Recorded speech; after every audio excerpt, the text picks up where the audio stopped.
purpose of the rally is, honestly, it's just about truth. For the last 2 weeks, President Trump has been lied to by tech CEOs who specifically benefit from outsourcing and offshoring. Today he's going to meet with Prime Minister Modi, who benefits from outsourcing and offshoring. We want President Trump to understand the truth. That's all we want. We're here to tell the truth. This is honestly an issue.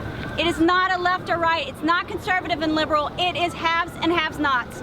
The billionaire CEOs are the only ones who benefit from this. The Indians who are getting $9,000 a year, President Modi, why don't you ask for fair wages for them? Why don't you come here and demand fair wages when you're meeting with our IT CEOs? We want our American people, and we want the Indians to have fair treatment. We are here to teach and tell President Trump the truth. And if you are the haves, you have the money and you're buying this business model through the government H-1B visas and L visas. But if you are the tech CEOs, you're making, Gina Rametti, IBM made $53 million this year. Why? Because she sent all of our jobs and she's paying foreign slave labor. It's not globalism. Globalism is global. It's going to Europe, and I'll show you, this is all funneling to poor countries, and with our jobs goes our private data, our banking records, our private health records, our control over our airlines are all overseas. You have to educate yourself.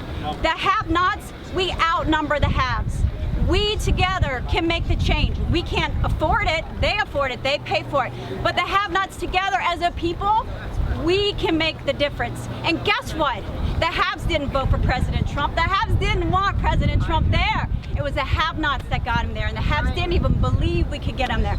And we got him there, and now he needs to listen to us, because he's listened to all the haves. He's listening to all the other people. The have-nots, the ones that voted for President Trump, just want him to know the truth.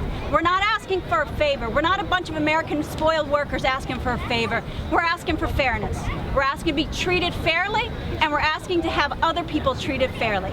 And honestly, today we are bringing people together to try to convince them to understand the truth. And I will tell you, the most frustrating part of this fight is all of the have-nots that know the truth are so afraid because they've been bullied for so long.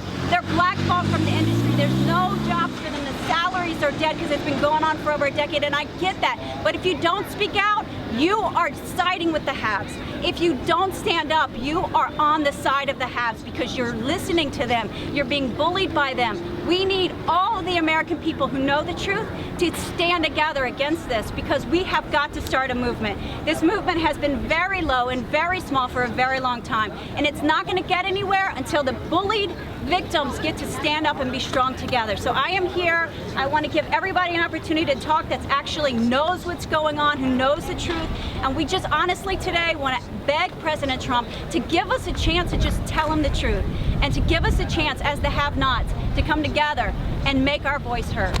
And I would love to have Dawn come speak. Dawn actually suffered from this, if she's willing, and anybody else who wants to tell what happened so we can get